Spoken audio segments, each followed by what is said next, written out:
Hello everyone, one more mini vlog అండి. ఇక్కడ వచ్చేసి లంచ్ ప్రిపేర్ చేస్తానండి. ఇంకా ప్రిపేర్ చేద్దాం, రైస్ పెట్టేస్తాను స్టవ్ పైన.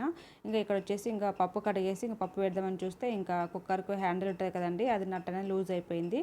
ఇంకా అది అలా పట్టుకుంటే ఇంక మొత్తానికి ఊడొచ్చేసి అని చెప్పేసి దాన్ని ఫిట్టింగ్ చేద్దామని చెప్పేసి దాన్ని మొత్తం ఇంకా మెంతికూర పప్పు పెట్టేశానండి. ఇంకా ఇక్కడ ఒక చిన్న టిప్ వచ్చేసి ఏంటంటే, మనము ఆనియన్ చాలా కారం వేస్తుంది కదండి కోసేటప్పుడు, కలర్లో వాటర్ వచ్చేస్తాయి కదా, అలా రాకుండా ఉండాలంటే మనము వాటర్లోనే ఆనియన్స్ వేసి దాన్ని పిల్ తీసేసి మనం కట్ చేసి వేసుకున్నాం అనుకోండి, ఇంకా మనకు కారం అనేది కాదండి.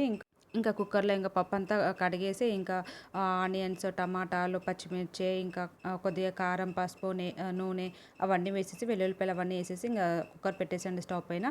ఇక్కడ ఇంకా అన్నం అంతా అయిపోయిందని చెప్పేసి ఇక్కడ నేను అన్నం కూడా వంచేసాను.